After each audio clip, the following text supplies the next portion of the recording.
Let's start Chapter 2, International Relations and Realist Theories.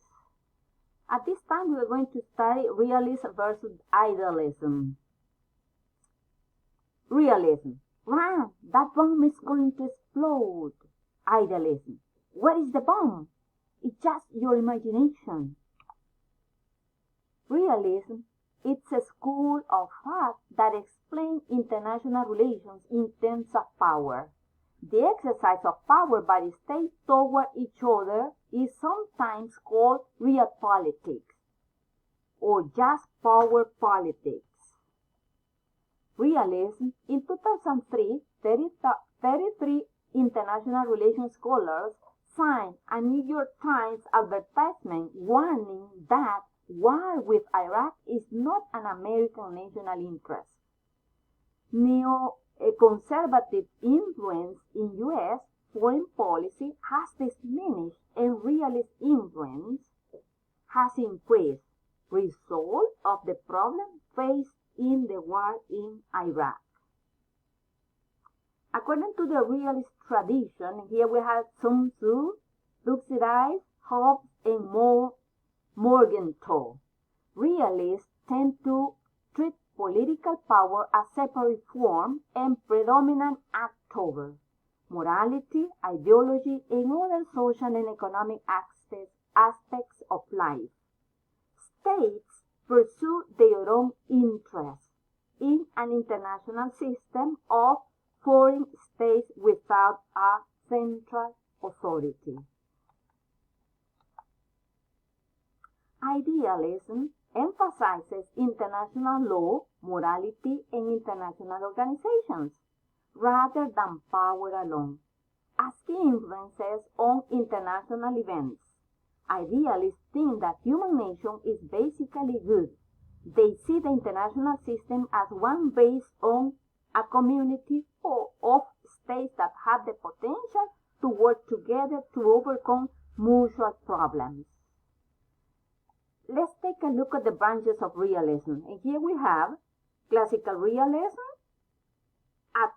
a conservative theory that considers states are the only actors and give importance to military power and maximization of power, while neorealism, a theory developed by Kenneth Waltz in which states seek to survive within an anarchical system international structure, and defensive realism, those who argue that states are security maximizers, while offensive realists, those who argue that states are power maximizers.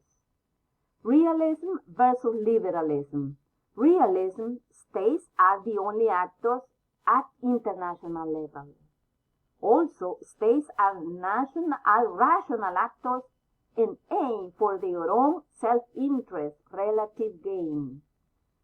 Also, they maximize military power to achieve peace and security. In addition, they believe in the concept of armament. Example, states should have arms and weapons for self-security. And at the end, for realists, international system is an anarchical in nature, while liberalism, states are not only actors, other actors, example, individuals, IOs, multinational corporations also play an important role. States are not rational actors. They aim for absolute gain.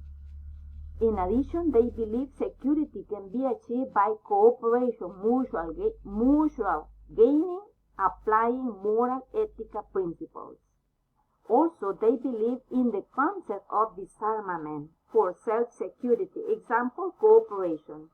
For liberalism, international system is community-based.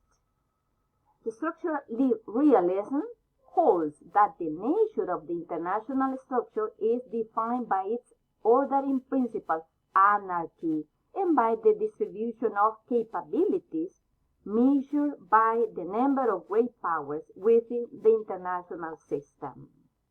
Conclusion. The basic idealist position is that humanity cannot afford to continue in the realist tradition, especially with the advent of nuclear weapons. In addition, international peace means social and economic development, money from military projects, and can be put into more socially useful structural projects. Realism explains international relations in terms of powers.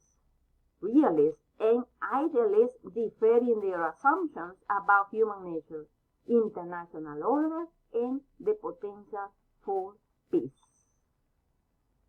Questions so far in our live class?